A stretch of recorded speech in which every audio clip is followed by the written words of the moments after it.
오늘 주기도문 5번째 시간입니다. 우리가 지난 주일에는 나라가 임하시오며라는 그 예수님이 가르쳐 주신 기도문 안에서 하나님 나라의 그 확장성과 지속성을 함께 우리가 보았습니다.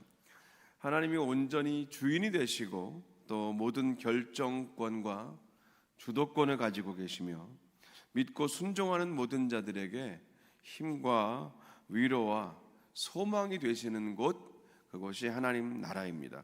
이 하나님 나라가 우리 개인과 또 가정과 교회 그리고 이 땅 위에 임하기를 기도하는 것, 마땅한 일입니다. 오늘도 여전히 호시탐탐 기회를 틈타며 믿는 자들을 미혹해 하고 넘어뜨리고 죄가 죄인 줄 깨닫지 못하게 가리우는 이 사단의 세력을 우리는 분명히 분별하면서 살아야 합니다. 하나님 말씀에 순종하지 못하도록 거역하는 모든 잘못된 습관들과 떳떳하지 못한 모습들을 향해서 흔들리지 않는 기준과 그 중심으로 살아야 할 것입니다. 그래서 다시 주님 오시는 날까지 more and more, 날마다 더욱더 하나님 나라를 이루어 가야 하는 사명이 우리에게 있는 것이죠. 이제 이어서 124문답으로 가보면 이런 질문과 답을 우리에게 가르쳐주고 있습니다. 세 번째 간구의 의미는 무엇입니까? 뜻이 하늘에서 이루어진 것과 같이 땅에서도 이루어지이다라는 간구의 뜻은 다음과 같습니다. 우리와 함께 모든 사람들이 자신들의 뜻을 버리고 말대꾸 없이 당신의 뜻을 따르게 하옵소서. 오직 당신만이 선하시기 때문입니다. 우리에게 주어진 소명들을 하늘의 천사들이 자원하여서 신실하게 하듯이 우리 모두가 감당하도록 인도하소서. 아멘. 네. 첫 번째 주기도문의 그 간구 파트가 하나님의 이름에 대한 것이었고, 우리 지난주 두 번째가 하나님의 나라였다면, 오늘 세 번째 간구는 하나님의 뜻인데, 하나님의 이름과 나라와 뜻, 이 세 가지 기도는 모두 다 예수님으로 연결되어 있습니다. 예수 그리스도께 연결되어 있는 내용들이에요. 첫 번째 간구에서는 하나님의 이름이 영광스럽고 거룩하게 되기 위해서 기도했습니다. 하나님의 이름을 거룩하게 하시고 영광스럽게 하신 분이 누구신가? 당연히 십자가에서 그 구원을 이루시사 순종하신 예수님입니다. 그리고 두 번째 간구인 하나님의 나라를 이 땅에 전파하시고 하나님 나라의 실체를 드러내 주신 분도 예수님입니다. 십자가 대속의 죽음을 통해서 하나님께 기름 부음 받은 그 그리스도의 사명을 온전히 이루시고 하나님 나라를 선포하셨습니다. 그리고 오늘 세 번째 간구인 하나님의 뜻도 예수님 안에서 온전히 드러남을 우리가 오늘 기억해야 합니다. 하나님의 뜻은 예수님 안에 드러납니다. 하나님의 뜻을 우리에게 알게 하시고 하나님의 그 뜻을 이루신 분이 예수님이기 때문입니다. 이렇게 이름, 나라, 뜻, 이 세 가지 모두 다 예수님을 통해서 우리에게 주시는 하나님의 축복을 가리키고 있는 겁니다. 예수님을 통해서 언제나 하나님의 이름은 가장 높임을 받으시고 영광을 받으십니다. 예수님을 통해서 이 땅에 선포된 하나님 나라를 우리가 경험하고 또 다가올 하나님 나라를 산 소망을 가지고 기대하고 삽니다. 그리고 예수님의 삶이 바로 그 자체가 하나님의 뜻이었고 그 하나님의 뜻을 온전히 순종하여 이루신 분이 예수님이지요. 이렇게 주기도문의 앞부분에 나오는 세 가지 간구를 큰 그림으로 좀 그려두고 우리가 오늘 내용으로 자세히 들어가면 될 것 같습니다. 뜻이 하늘에서 이룬 것 같이 땅에서도 이루어지이다. 이 기도에서 우리가 제일 먼저 주목할 것은 순서입니다. 이 뜻은 당연히 하나님의 뜻이지요. 하나님의 뜻이고 하나님의 뜻이 먼저 하늘에서 이미 이루어지셨고 그 다음에 땅에서도 계속하여 이루어지기를 기도하라라고 예수님이 가르쳐 주시는 겁니다. 그래서 우리 삶의 목표는요, 우리 기도의 중심은 먼저 하늘에 있어야 합니다. 빌립보서 3장에서 바울이 고백한 것처럼 우리의 삶의 방향은 아래로 향하는 것이 아니라 위로 향하는 것입니다. 땅이 아니라 하늘이죠. 빌립보서 3장 14절과 20절 두 절 말씀 같이 함께 읽어보겠습니다. 표대를 향하여 그리스도 예수 안에서 하나님이 위에서 부르신 부름의 상을 위하여 달려가노라. 그러나 우리의 시민권은 하늘에 있는지라. 거기로부터 구원하는 자 곧 주 예수 그리스도를 기다리노니. 아멘. 우리 그리스도인의 삶은 분명한 목표를 가지고 가는데 반드시 예수님 안에서, 즉 예수님과 함께 가는 것이 우리 삶의 목표입니다. 그 목표는 하나님이 위에서 불러주신 그 부르심의 상을 얻는 데까지라고 성경은 말해요. 바꿔 말하면 우리는 이 땅에서 상을 얻으려고 성도로서 부르심을 받지 않았다는 말입니다. 성경은 그렇게 말하고 있어요. 그래서 우리의 삶의 방향은 아래가 아니라 위, 땅이 아니라 하늘이라는 말입니다.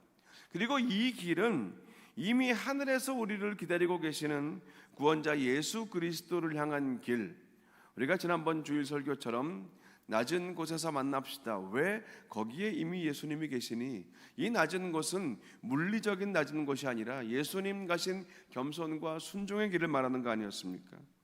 이 구원의 여정이 바로 하나님의 뜻인데 이미 예수님이 이 땅에 내려오시기 전부터 하늘에서부터 계획되고 그리고 시행되고 이루어진 하나님의 뜻입니다.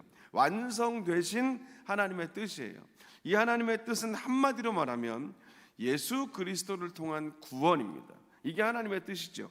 우리를 구원하시기 위해서 태초부터 계획하시고 예정하신 하나님의 선하신 뜻이 이미 하늘에서 이루어졌다라고 오늘 예수님이 기도를 통해 가르쳐 주시는 거예요. 그래서 예수님이 이 땅에 오셨다는 거죠. 땅에서 이루어진 하나님의 뜻은 바로 예수님을 통한 십자가 구원입니다. 이게 오늘 124문답의 핵심이에요. 예수님이 이 땅에 계실 때 하나님의 뜻을 구하는 기도를 드리라고 가르치셨어요. 그리고 실제로 본인도 하나님의 뜻을 구하면서 사셨습니다. 하루는 예수님이 사마리아 지역 지나시다가 수가라고 하는 동네에 들어가십니다. 우물가에서 한 여인과 대화를 나눕니다. 누구나 다 아는 죄를 지었고 지금도 짓고 있던 그 여인, 부끄러움과 수치 속에 숨어 살고 있었습니다. 예수님은 영생하도록 솟아나는 샘물이신 것을 그 여인이 대화 중에 깨닫지요. 그리고 믿습니다. 물동이를 버려두고 마을로 들어가 사람들에게 말합니다. 와, 보라, 이분이 그리스도다. 그 사이에, 그 예수님과 여인의 대화 사이에 이제 동네에 들어갔던 제자들이 돌아와서 예수님께 식사를 하라고 좀 음식을 권합니다. 그 다음 장면은요, 그들에게 예수님은 이렇게 말씀하셨어요.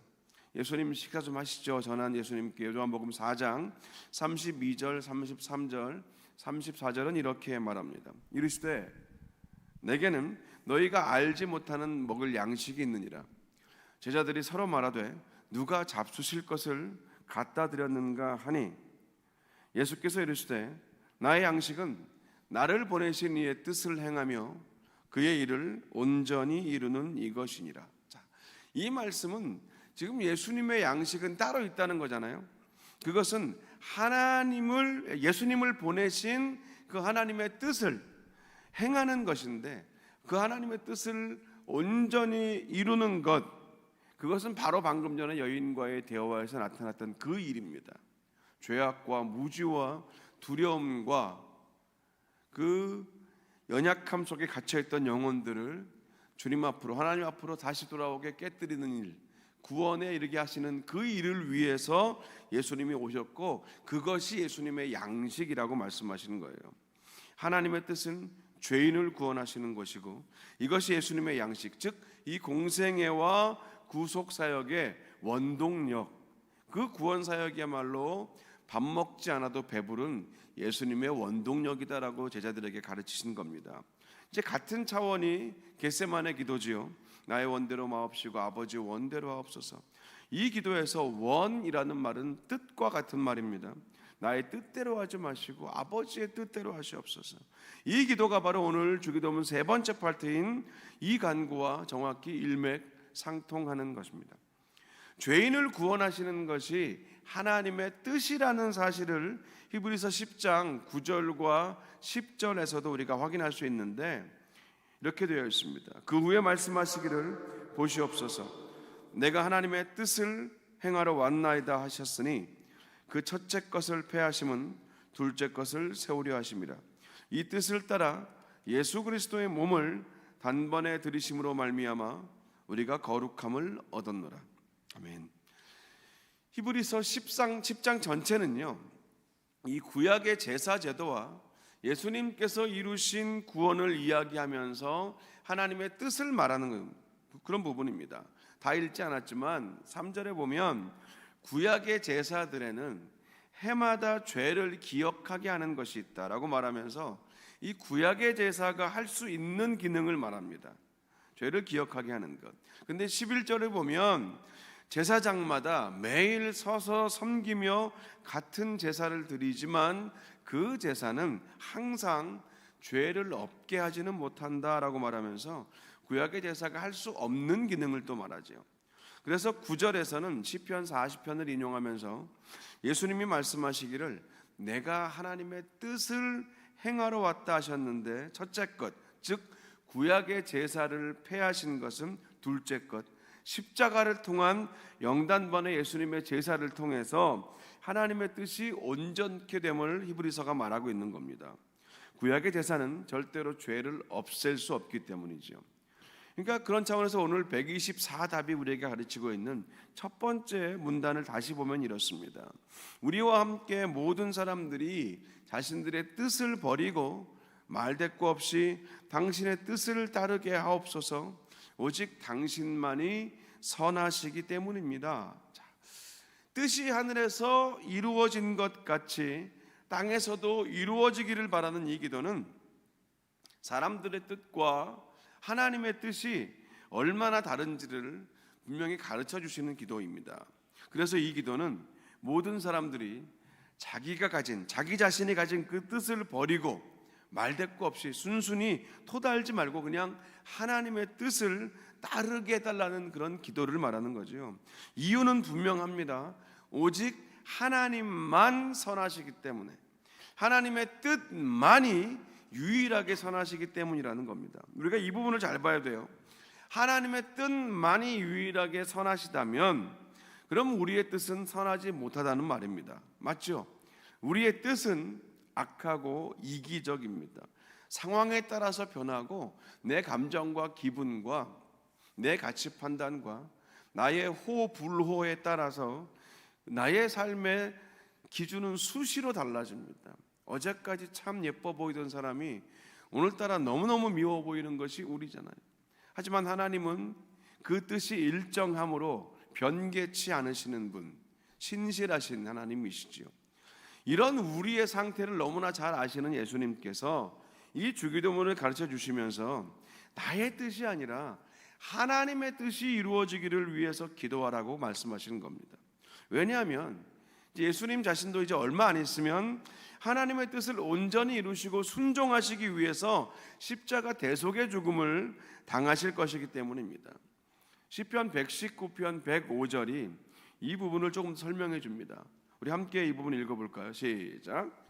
주의 말씀은 내 발의 등이요 내 길의 빛이니이다. 아멘. 자, 여기서 이 시편 기자는요, 하나님의 말씀이 우리가 가는 길을 비추는 비침과 동시에 한 발자국 우리의 걸음을 비추는 등불이라고, 그 빛이라고 말하고 있습니다.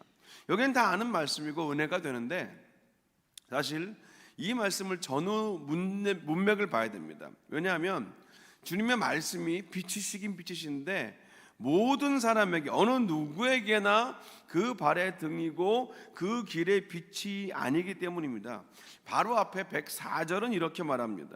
주의 법도로 인하여 내가 명철케 되었으므로 모든 거짓 행위를 미워하나이다. 자, 모든 거짓 행위를 미워하고 하나님의 말씀을 통해서 명철하게 된 사람에게는 하나님의 말씀이 그 발의 등이고 길의 빛이라는 거예요. 반대로 말하면요, 거짓 행위와 거짓말을 사랑하고 그것을 의도적으로 선택하는 자, 거짓말인 줄 알면서 불확실한 것 알면서 전하고 다니는 자, 하나님의 말씀을 통해서 그 삶이 온전히 변화받지 못하고 하나님의 말씀이 아무리 듣고 읽고 써도 자신의 삶에 전혀 영향을 미치지 못하고 있는 자, 그런 자들에게는 하나님의 말씀이 그 삶의 길과 또 빛이 되지 못한다는 말씀이에요. 이미 어둠을 선택해버렸어요. 어둠을 좋아하게 됐습니다. 죄를 즐겨하고 돌이키지 않아요.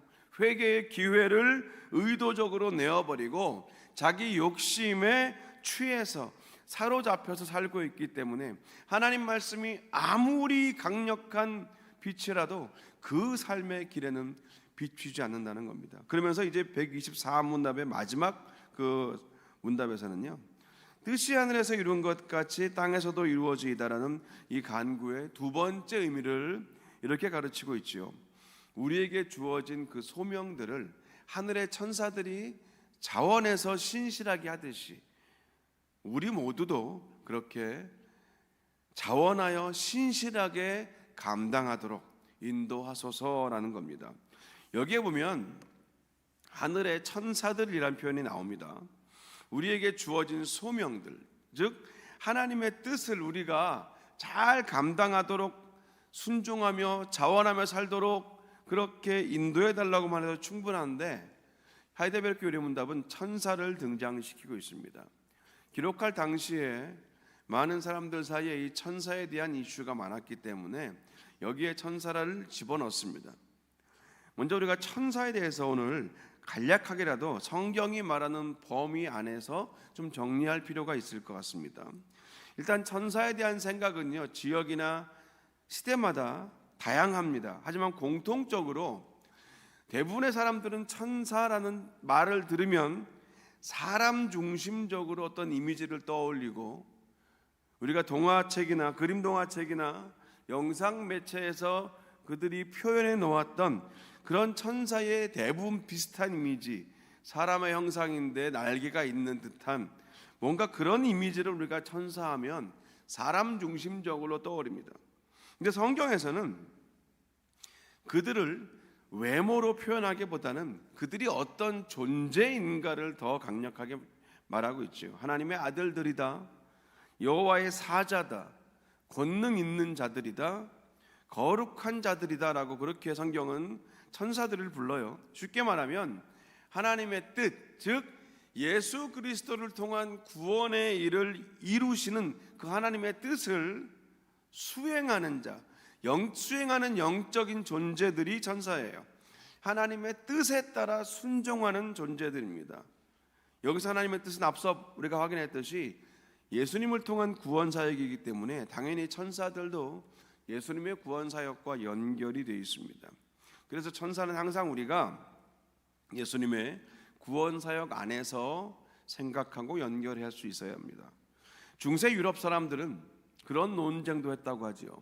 뾰족한 바늘 끝에 천사가 몇 명이 앉을 수 있는가, 그런 걸 가지고 진지하게 논쟁을 하기도 했습니다. 이런 종류의 허탄한 논쟁에 빠질 필요가 없고 우리는 성경이 말하고 있는 범위 안에서만 보면 됩니다. 그것으로도 충분합니다. 우선 천사는요, 각 사람당 한 명씩 다 붙어있는 그런 수호 천사는 아닙니다. 의외로 이 부분이 좀 예민한데, 그 이유도 왜 사람들이 수호 천사를 그렇게 신봉하는가, 그 이유도 성경에 한두 가지가 나오긴 나와요.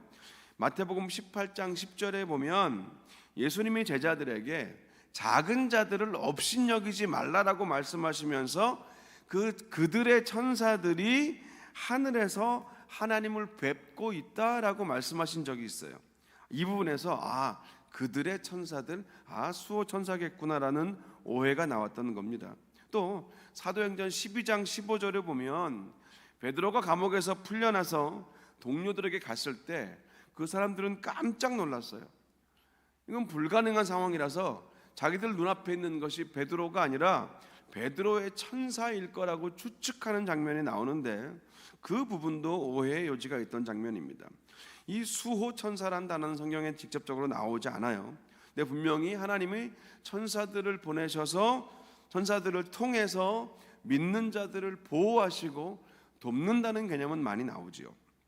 그래서 천주교나 일부 개신교회에서는 이 수호 천사의 개념을 어느 정도는 인정하지만 우리 개혁 신앙 안에서는요, 신중하게 판단하는 것이 맞습니다. 천사는 하나님의 필요에 따라 하나님이 움직이시는, 하나님의 뜻에 따라 움직이는 하나님의 종이다. 우리는 여기까지만 그렇게 개혁 신앙 안에서 하이델베르크 교리 문답에서 우리가 말하고 있는 그 범위 안에서만 보면 돼요. 하나님께 자발적으로 순종하는 존재들. 그러니까 종합해 보면 분명히 천사는 각 사람에게 붙어 다니는 수호령이 아니라 하나님께 속한 영적인 존재고, 하나님의 뜻인 예수 그리스도의 구원 사역을 위해서 하나님의 필요에 따라 보내시고 사용하시는 하나님의 도구, 하나님의 종들이다. 이렇게 정리하시면 정확합니다. 그런데 오늘 124답은 이 천사들이 하나님이 맡긴 소명을 억지로 하지 않는다고 말해요. 그들은 그것을 억지로 하는 게 아니라 자원해서 신실하게, 충성되게, 처음부터 끝까지 동일하게 그렇게 감당한다라고 말합니다. 그렇게 보는 이유도 분명하죠. 성경 안에는 천사들이 억지로 하나님의 사명을 감당했다는 기록은 전혀 없기 때문에 그렇습니다. 그렇듯이 우리도 우리에게 주어진 소명, 즉 하나님이 맡기신 일들을 자원하는 마음으로 신실하게, 충성되게, 처음과 끝이 똑같게 내가 하겠다고 한 말은 정확히 지키면서 그렇게 faithful하게 우리도 감당해야 한다. 그것이 바로 이 세 번째 간구에 있는 또 하나의 내용임을 하이델베르크 교리 문답은 우리에게 오늘 가르쳐주고 있는 겁니다. 오늘 우리는요, 뜻이 하늘에서 이루어진 것 같이 땅에서도 이루어지이다. 이 주기도문의 세 번째 파트를 함께 들여다보고 배웠습니다. 예수님은 우리에게 먼저 하나님의 이름을 위하여 기도하고, 그 다음 하나님의 나라를 위해서 기도하고, 그리고 오늘 하나님의 뜻을 위해서 기도하라고 하셨어요. 예수님 자신이 하늘에서 시작되고 이미 완성되신 하나님의 구원의 뜻을 이루기 위해서 오신 분이었기 때문에 그 예수님 안에서 완성된 하나님의 뜻이, 구원의 뜻이 이 땅에서도 이루어지도록 우리를 통하여 그 예수 그리스도의 구원의 복음이 나타나고 확장되고 완성되어 가도록 기도하라라고 가르쳐 주신 겁니다. 그러기 위해서 우리는 내 뜻보다 하나님의 뜻을 더 우선해야 합니다. 내 뜻보다 하나님의 뜻에 더 순종할 수 있어야 하는 거겠죠. 쉽지 않지만 그래야 합니다. 하나님이 나보다 나를 더 잘 알고 계시고 더 보고 계시기 때문입니다. 이 순종에는요, 다른 조건이 없습니다. 하나님, 제가 이번 한 번은요 순종해 드리겠습니다. 사실 솔직히 제 마음과 생각과 뜻, 제 경험으로 봐서는 이건 아니라고 생각해서 하나님 말씀 듣기 싫지만 그래도 제가 한번 우선 하나님 믿고 순종해 드립니다. 그러니까 제 기대와 예상보다 훨씬 더 좋은 결과를 주셔야 할 겁니다. 이건 순종이 아니에요. 하나님과 아주 건방진 딜을 하고 있는 거잖아요. 인풋과 아웃풋. 지난번 주일 설교에서 말씀드렸죠. give and take, 또 블레싱 뱅크처럼 하나님을 내 수준으로 끌어내리는 불경건과 불신앙의 모습은 우리 안에 없는가? 오늘 진지하게 돌아봐야 됩니다. 오늘 124문답은 하나님만이 선하시다는 것을 믿는다면 우리는 하나님의 뜻에 온전히 대꾸 없이 그렇게 순종할 수 있어야 한다라고 가르치는 겁니다. 이 말은 로마서 7장 18절에서 바울이 내 속 곧 내 육신에 선한 것이 거하지 아니하는 줄을 아노니 원함은 내게 있지만 선을 행하는 것은 없다라고 고백했던 그 연장선에 있는 겁니다. 나의 어두움을 인식하고 인정할수록 빛이신 주님께 우리는 더 감사할 수 있습니다. 나의 부정직함과 나의 거짓을 솔직하게 정직하게 인정하고 그리고 인식할수록 진리요 참이신 주님을 더 의지할 수 있죠. 나의 한계를 우리가 정확히 인정하고 인식할수록 전능하시고 무한하신 하나님께 더 순종할 수 있습니다. 우리와 같은 하나님의 피조물인 천사들은 우리처럼 육체와 시간과 공간의 제약과 한계가 없기 때문에 훨씬 더 자유로운 존재들이지만 그들도 하나님의 뜻에 온전히 순종하는 것처럼 우리도 하나님의 뜻에 순종해야 합니다. 이미 하늘에서 시작하고 이루어지신 하나님의 뜻, 예수님을 통한 구원입니다. 그리고 예수님이 이 땅에 오심으로 그 하나님의 뜻이 구체적으로 가시화가 되고 본격화되었고, 예수님의 승천하심, 그리고 이제 다시 오실 재림 사이를, 그 사이 시간을 사는 오늘 우리는요, 그 예수님을 통한 구원의 복음의 사명, 그 하나님의 뜻을 자원함으로, 기쁨으로 순종하면서 이루어가야 한다는 것을 우리가 오늘 반복하여 확인해 보았습니다. 그래서 바라기는 오늘도 저와 여러분의 삶 속에서 하나님의 선하신 뜻, 그 십자가 복음과 구원의 일들이 나타나서 선한 열매를 이루어 하나님께 영광 되시는 그런 저와 여러분 되시기를 주님의 이름으로 축원합니다. 기도하겠습니다. 하나님 감사합니다. 나의 뜻이 아무리 강해도, 나의 뜻이 아무리 굳건해도 그것은 하나님 앞에 선하지 못하며 하나님 앞에 거짓되고 불충됨을 우리가 압니다. 주여, 바라고 원하오니 예수님도 하나님의 뜻에 온전히 순종하셨는데 우리도 자원함으로, 기쁨으로, 신실함으로 하나님의 뜻, 그 구원과 복음의 사명, 주의 사랑을 나누고 하나님 나라를 전파하며 하나님의 이름을 높이 올려드리는 이 삶을 살게 하여 주시옵소서. 예수님의 이름으로 기도합니다. 아멘.